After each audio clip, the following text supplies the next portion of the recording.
The New Age lies exposed, a false light. 2 Timothy 4:3-4. For the time will come when they will not endure sound doctrine, but after their own lusts shall they heap to themselves teachers, having itching ears, and they shall turn away their ears from the truth, and shall be turned unto fables. The New Age has been around for over 50 years, popularized by Alice Bailey, who followed the teachings of Madame Blavatsky, founder of the Theosophical Society. Theosophy means divine wisdom, and it is any system of thought concerned with the relationship between God and the creation, intended to help man achieve direct experience of the divine. Madame Blavatsky composed the books Isis Unveiled in 1877 and The Secret Doctrine in 1888. Both became worldwide bestsellers. Blavatsky despised the Christian idea of a personal God. Her work pushes an occult, Masonic, satanic worldview, being led by the Antichrist spirit, which sums up the New Age movement. 1 John 4:2-3. Hereby know ye the Spirit of God. Every spirit that confesseth that Jesus Christ is come in the flesh is of God, and every spirit that confesseth not that Jesus Christ is come in the flesh is not of God. And this is that spirit of Antichrist, whereof ye have heard that it should come, and even now already is it in the world. What is the New Age movement? The New Age movement is a spiritual system of thought and practice composed of beliefs, values, and traditions from various schools and religions throughout the world. The New Age movement is an umbrella term for topics including Buddhism, Hinduism, mysticism, Gnosticism, paganism, pantheism, occultism, esotericism, witchcraft, meditation, yoga, psychedelics, channeling, divination, sorcery, mind science, reincarnation, astral projection, UFOlogy, spiritual psychology, law of attraction, manifestation, etc. The New Age is a collection of beliefs and practices aimed at bringing enlightenment. The goal is to raise consciousness to a higher vibration using divination and occult practices to a level of self-divinity. 1 Timothy 4:1. Now the Spirit speaketh expressly, that in the latter times some shall depart from the faith, giving heed to seducing spirits and doctrines of devils. If you're practicing in the New Age doctrine, I ask you to please turn away and do some more in-depth research. You'll find the only truth in life is Jesus Christ. John 14:6. Jesus saith unto him, I am the way, the truth, and the life. No man cometh unto the Father but by me. John 8:32. And ye shall know the truth, and the truth shall make you free. You're taught about astral projection, and then you learn that some people use it for evil. I thought my intentions were good. I thought if I could just muster up enough positive energy that I could push the negative energy away and it couldn't mess with me.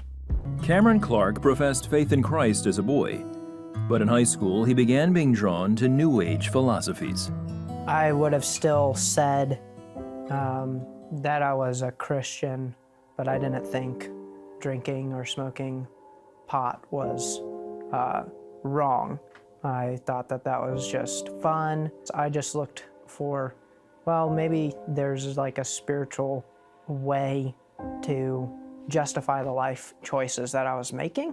Crystals or magic or whatever. I mean, it's fine.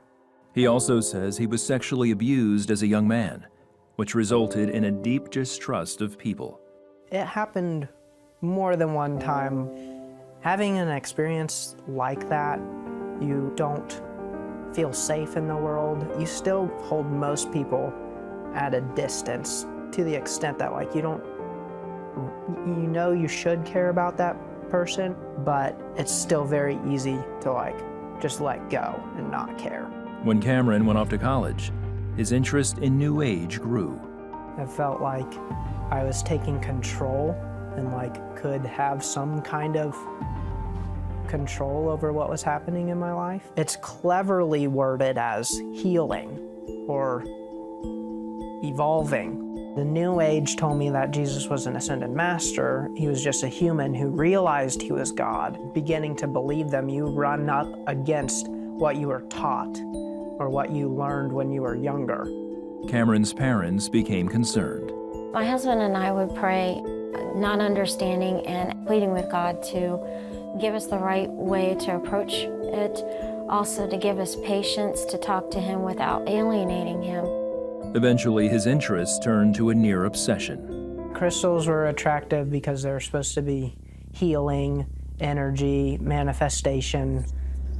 Tarot cards, same thing as far as like telling you what you should do or what you need to work on or like what things might be happening in the future. Cameron also tried LSD for the first time in college. But after a while, this combination of drugs and witchcraft took a darker turn. Cameron began being tormented by spirits at night. Stuff comes into your dreams, you see it around, it moves really fast. So I was really trying to figure out like, this is spiritual warfare or psychic attack. I just want people to leave me alone. About that same time, Cameron read an article, ironically in a New Age magazine, that made him question his new beliefs. Jesus was in there with his words from Matthew 5:44 and Luke 6:28. Love your enemies, bless those who curse you, and pray for those who persecute you. And I thought, okay, Jesus, like, can you help me do these things? Through a mutual friend, Cameron met Pastor Chad Osborne and his wife Hunter, a former Wiccan who had turned to Christ, and whose story was featured on the 700 Club. She invited me to have dinner with them, and that was incredibly impactful because there's a number of things that they explained. What I remember about that night is Cameron coming and sharing some experiences that he was having, like seeing things, you know, seeing what I interpret to be just dark forces, and him just really being terrified about that. And we shared with him, there's only one way to be free of that thing, and that is to submit to Jesus. Because of the spiritual seeds that were planted in his childhood, Cameron responded quickly. When I prayed and asked God to make himself real to me, I believed that he would, and he did. I just realized that Jesus was Lord, that I needed him to take control, that I needed him to save me. I literally bowed down on my knees and I gave my life to God. I gave my life to Jesus.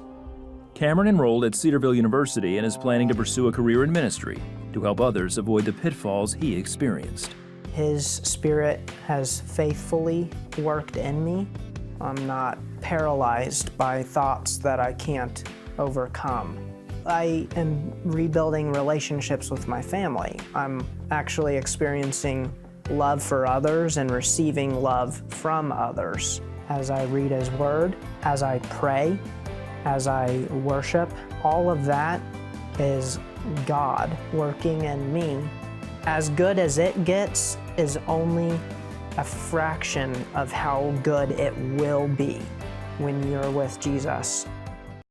I believed that I was God and that we could all become Christ too, if only we realized this inherent connection we have to God.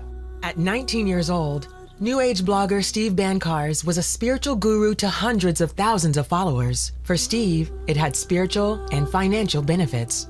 I was getting 200,000 to 300,000 views on it a day, and the income to me was an affirmation from God. I believe God was rewarding me with helping wake people up into a higher state of consciousness. It gave me a sense of power, a sense of purpose, and a sense of meaning and value, perhaps.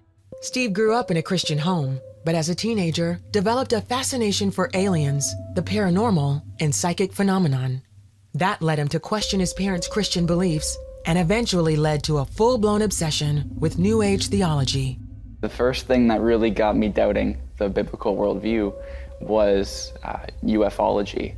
All of these UFO sightings, evidence from the ancient world that we might have been visited, and there was enough evidence to make me consider that maybe the universe is filled with intelligent biological life that was perhaps naturally evolved. If you piece together the alleged evidence for reincarnation and the alleged evidence for ancient astronaut theory, you get New Age theology. Jesus remained part of Steve's worldview. I didn't really reject him, but I didn't accept him for who he truly was. I created an idol out of Jesus to suit my own preferences, to suit myself, and to suit my sin. This Jesus was politically correct. He was a universalist. I wanted to be my own guide, and I didn't want to have to play by somebody else's rules. As Steve began blogging about New Age practices and supernatural phenomena, he came to enjoy his prominence and the money and vices that came with it. But it was never enough. I was a lust addict for 10 years or so. I was a really broken person. I didn't realize how broken that I truly was, but I was depraved. I was miserable. I had depression and anxiety that I was suppressing. I had all of this quote-unquote spiritual knowledge, all of this information, and it wasn't bearing any real fruit in my life. I felt like something was missing. I felt a little bit dead inside. Steve had a disturbing dream. When I opened my eyes, I was hovering 4 feet over my bed and realized that I was out of my body, and I started having a panic attack, and a being appeared in front of me, and this being had red skin with black markings on his face. It just scared me because I realized that I wasn't in control, that this stuff is more powerful than I was, that these forces were real, and that they didn't care for my well-being. They didn't need my permission. I was in their playground. Shaken by the experience, he began investigating the claims of the Bible and Jesus more closely. I would sleep with the Bible under my pillow because I knew there was something there that was authoritative, that was true, and that was secure, and that had power over anything that I was scared of. In his search for answers, Steve was drawn to stories in books and online of people who had encounters with Christ. I would watch another near-death experience where someone would go to hell. Jesus would rescue them out of hell, and they'd come back, and the fruit of their lives, they would be totally transformed, and I'd feel moved and touched. And I'd think to myself, okay, there's something real to Jesus, the Jesus of the Bible. Steve finally accepted one of his mother's many invitations to go with her to church. At the end of the service, he prayed and asked Jesus into his life, but it was more of a mental exercise than an act of faith. I just decided in my head, intellectually, that I was going to soften up to him. But I still held all the same New Age beliefs. I still believed in everything that I believed in my sin life. I wanted a little bit more of him, but I guess I still didn't want all of him. After a few days, Steve realized he couldn't ignore the truth any longer. I reached a point in my life where the brokenness was weighing on me so much that I needed to stop playing games with my life. I needed to stop playing games with God and stop playing games with Jesus. And I just decided to go outside and to just fall on my face before Jesus and just weep. I was just weeping like a baby. I was submitting. I was repenting. I was tired. I was sorry. I was broken, and I couldn't do this alone anymore. And I was crying out for him. I wanted him. In that moment, Steve had an experience with Christ of his own. I could feel that he was Lord over me, and he was Lord over all creation. I could feel that he was concerned for me, but I could feel that he was king. I knew that he was king over creation, that the whole universe was under his feet. And the wind was just totally infused with his presence. And the thing that stuck out for me, that made me realize that I was dealing with God, was how the wind and the trees, the sounds outside, the birds, the crickets, they sounded like they were glorifying him. Like he was there with me, and they were acknowledging that somehow. Like,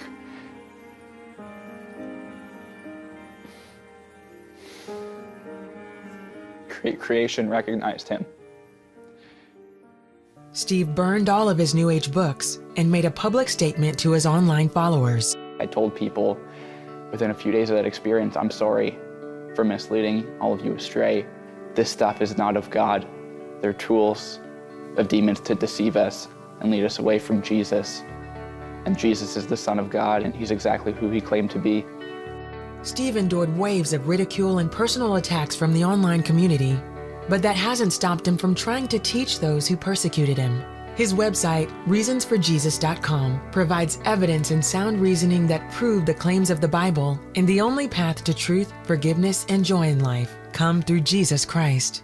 He delivered me from the stronghold of New Ageism and of occult philosophy. I'm the happiest I've ever been in my life. I feel more whole than I've ever been in my life. If there's hope for me, there's hope for anybody. I was the most lost person that I knew, and the Lord drew me to himself and had mercy on me.